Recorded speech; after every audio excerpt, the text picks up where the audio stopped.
Thank you very much. Is everything working? Microphone? Perfect. Screen? Okay, good. So, thank you for the introduction. And my name is Daniel Suarez. I am a postdoctoral researcher at the Advanced Photonics Laboratory in the CNR Nanotech in Lecce, Italy. And today I'd like to share with you some of our recent results in polariton waveguides. This is part of a collaboration between the CNR Nanotech and Università del Salento in Italy, and the Berkeley Molecular Foundry Lab and Princeton University in the United States. So I'd like to divide my talk in two parts. First, I'd like to share some developments regarding the possibility to exploit the dipolar interactions in polariton waveguides to enhance parametric effects. And then I will show how we build a electrically controlled waveguide polariton laser in this system. So as in this morning talks, we have observed very nice possibilities the waveguide polaritonic system offers. The system basically is an alternative to the most renowned DPR optical microcavities.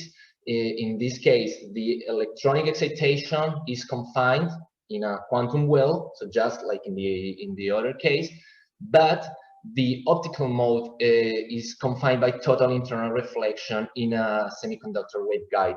So that offers many possibilities, and in the year 2013, Paul Walker and co-authors of the University of Sheffield demonstrated that this system could operate in the strong coupling regime, and from that moment it opened several possibilities were open. The system has several advantages, like fast propagating particles that favors the geometry, that favors the integration of polaritonic circuits without compromising the quality factor, because the Q factors of this system are comparable to the state-of-the-art microcavities. All of this with less demanding growth techniques. And there is an additional possibility that has been recently studied by different groups, which is the possibility to apply an electric field, a static electric field, in the growth direction of the system. So this electric field has shown to impact strongly the dipolar interactions of the system, and in either microcavities and semiconductor waveguides, an enhancement of the dipolar interaction has been demonstrated by Ronnie Rappaport and his group in waveguides, and by Atak Mamoglu and his group in microcavities, showing enhancement of the interaction up to a factor 200 in waveguides and almost 7 in microcavities. So we were very curious and very excited about these interesting results, and we asked Lauren Pfeiffer at the University of Princeton a similar sample of a waveguide as the one of these works. And so we started by characterizing it to study the Stark effect in this system. As you can see, the appliance of the electric field modifies the excitonic resonance in the system. So if you see the dispersion, the polaritonic dispersion in absence of an electric field is different from the one when the electric field is acting on the system. So not only the exciton shift, but also the Rabi splitting is modified, so the full dispersion can be manipulated, exploiting the Stark effect and the strong coupling regime. Now, we were looking for a way to isolate the dipolar interaction in this system. So looking for an experiment in which only the dipolar interaction changes the physics of the system. We then studied these works of Paul Walker and colleagues in which they inject in a semiconductor waveguide and pulse of a laser pulse, and they observe how it modifies, how the parametric effect is modified by is induced by the polaritonic interactions. So if the input laser has certain profile, temporal and spectral profile, as its energy, as the pulse energy is increased, it is modified the output pulse respect to the input one. Now, then we aim to study these effects, exploiting additionally the dipolar interactions, to use not only to study the dipolar interaction by itself, but to exploit this new possibility to enhance these parametric effects, which are very desirable. So we fabricated a micro wire waveguide in the waveguide slab, 1 micron wide and 200 microns long, and we fabricated 2 gratings to be able to inject resonantly a laser pulse in the system, opening the possibility to it to propagate during the full length, and collecting the output pulse also with a outcoupling grating. So the full information of the dipolar interaction of the physics inside the system is contained in this output pulse that, as you can see, it is modified as we increase the pump power, so the population, the polaritonic population in the system. So not only it broadens with increasing power, but also it structures. So there is a remarkably modification of the input pulse, of the output pulse respect to the input one. And the nice thing about this is that these changes cannot be affected by long-lived dark excitons or screening due to the photo-induced excitations, so a screening of the electric field, for example. But this is purely due to polariton-polariton interaction. So this is the polariton-polariton scattering that changes the profile of the output pulse. So this allows us to isolate the physics of this dipolar interaction. Now, as you can see, if there is no electric field acting on the system, of course there is a nonlinearity due to the Coulomb interactions of the excitonic part of the polariton. However, if we compare this situation with the situation in which there is an electric field acting on the system, we notice a remarkably difference between the two cases, because not only the broadening starts at lower exciton densities, but also there is a structuring of the system. So the dipolar interaction enhances a lot these parametric effects, in particular the cell phase modulation. In this case, these plots are in color logarithmic scale to appreciate the modification of the output pulse and the structuring of the peak. So if we compare the case without and with electric field acting at low excitonic density, there nothing happens as we expect.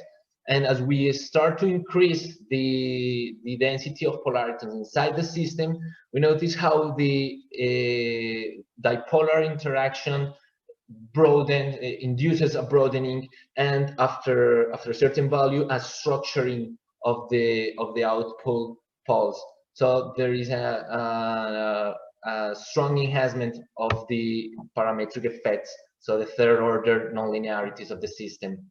Now, we repeated the experiment for different values of the electric fields, and the trend is always the same. We notice that the more intense the electric field is, the stronger the enhancement, or the more we enhanced the nonlinearity of the system. So the more the dipolar interaction enhances the nonlinearities, the polariton-polariton interaction. To have a quantification of this effect, we use a theoretical simulation using a Gross-Pitayevsky model to obtain a value of the enhancement of the polariton-polariton interaction. So using this model, we fitted very well our data, and we obtain a 5-fold enhancement in the exciton interaction strength induced by the application of the electric field. So in conclusion of this part, we report this enhancement of the exciton interaction, and this is the first demonstration of a dipolar enhanced parametric effect in this polaritonic system. The first time we are able to exploit the dipolar interaction to increase the third order nonlinearities, injecting resonantly a population inside the system. And to isolate, it's also worth to mention that to isolate the long life, the effects of long life dark excitons, we pump not only resonantly, but also in a pulse regime. So that way we can only observe the effects of the dipolar interaction. So these results are presented in this work, which is currently in peer review. And now let me move on to a more technological application of this system, the electrically controlled waveguide polariton laser, in which we exploit the periodic modulation of the refractive index induced by the fabrication of a metallic grating on top of the waveguide slab. So this, as in the DBR case, the periodic modulation of the refractive index changes the properties of the polaritonic dispersion and creates an energy gap in the system. So this can be understood as the coupling between counterpropagating modes of inside the waveguide. So a propagating mode couples to the counterpropagating one through this term kappa that depends on the geometry of the grating and its material. So in practice, this is a partially reflecting mirror that opens a gap in the polaritonic dispersion. We measure this gap in our system, so it's consistently with what we expect from theory.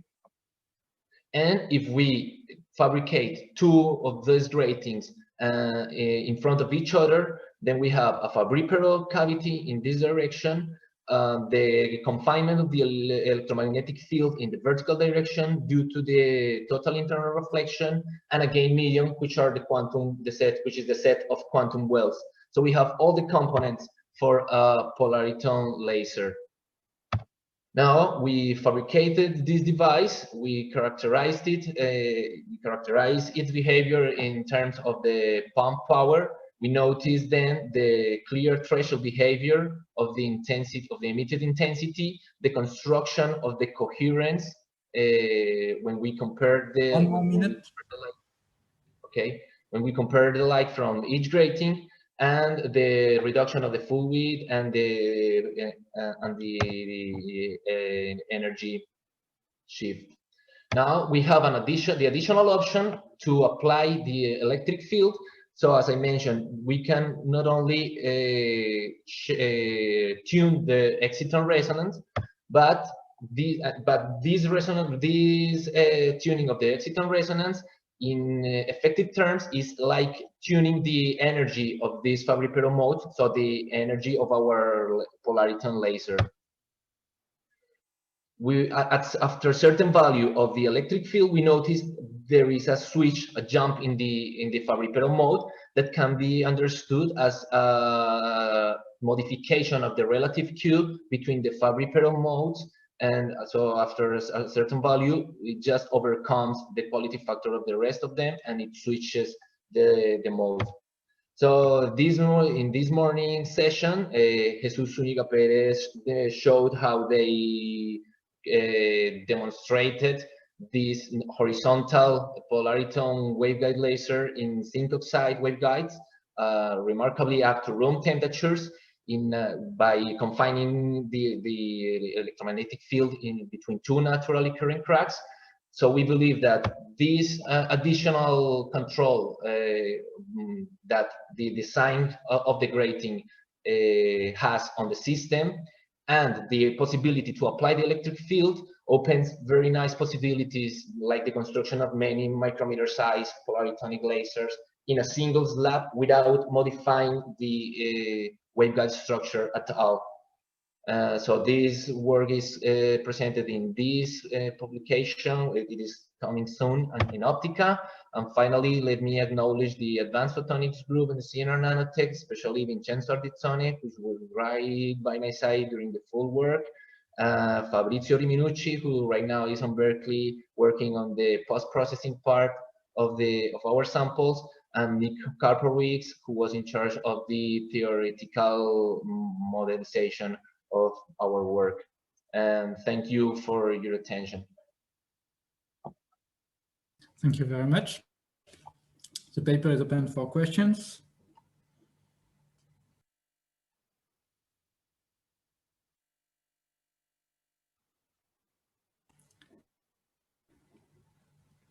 Ronan has a question. Hi, Daniel, and thank you for the talk. Just a question about the first part of your talk. How do you differentiate the effect on the shape? We can't hear you.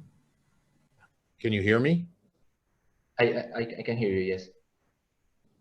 Okay. I think Thierry has problems with internet, but go on. Yeah. Oh, okay, sorry. How do you differentiate between the effect of the distribution of polaritons along the dispersion curve? How do you differentiate between nonlinear effect and just relaxation effect? Because we've seen that this really, the changes in how polariton disperse along the dispersion curve really depends, for example, on the distance which they propagate. So I was wondering, and also the loss is very different as a function of the density and a function of the electric field. So how do you differentiate just relaxation effects due to scattering with just with real nonlinear effects? Well, I think that the strongest evidence of the nonlinear effect is the dependence of the power. So if it was just a scattering due to relaxation that populates the polariton branch, we would notice it would not change with the intensity of the pump power, right? But in this case, as we increase the population of the system, it strongly modifies the properties. No, but what I mean is that, of course, when you have more polaritons, you have more polariton scattering that can actually change the distribution of polaritons along the dispersion curve, just from the and also cause loss of polaritons in the waveguide, just due to scattering process between polaritons. Okay, yeah. You mean the more polaritons you have, the more they start to scatter between each other, right? Yes. Yeah, exactly. That's an effect. And actually, well, we're not directly considering that in our model. We noticed that when we apply the electric field, the intensity is reduced at the output. So we believe that this is due to that polariton effect, also together with the reduction of the oscillator strength. But we are not considering it in the model. But anyway, the Gross-Witaevsky model fits very well the experimental data. So I think that the loss of the population in the output can be explained also through the polariton scattering. So they just scatter to other states and they don't reach the output grating. But the enhancement of the third order nonlinearity remains, is not affected by that scattering. Okay, so I think Jesus has a question, and then we will close the session. Jesus, please. Thank you very much for this interesting question. I was wondering the way you explained your mode competition when you have your, let's say, tunable mirrors. So, one of the very last slides. Yeah, here. So, if I understood correctly, what you say is that the quality factor of one mode is increasing with respect to the other. Is it right? Yes, exactly. Because when we tune the excitonic resonance, you not only tune the real part of the refractive index, but also the imaginary parts of the losses, right? So when we observe this switch in the lacing mode, in the mode from which the lacing takes place, we notice that the population, the line width of that mode increased or decreased the previous one. So this is the line width of each mode, and after the value of the electric field when we notice this switch, it coincides with the inversion of the line widths. So it's a matter of that the quality factor of one Fabry-Perot mode overcomes the other one. And my question is, why does only one of the modes is sensitive to that? Well, all of them, of course, feel the change in the refractive index, but at the end, when the lacing effect takes place on one of them, that overcomes the rest of the Fabry-Perot modes. So you have many Fabry-Perot modes, one of which has the highest quality factor, and from that mode, the lacing effect will take place. No? Okay. Okay. Okay, so I think we need to close the session. So let us thank all speakers again.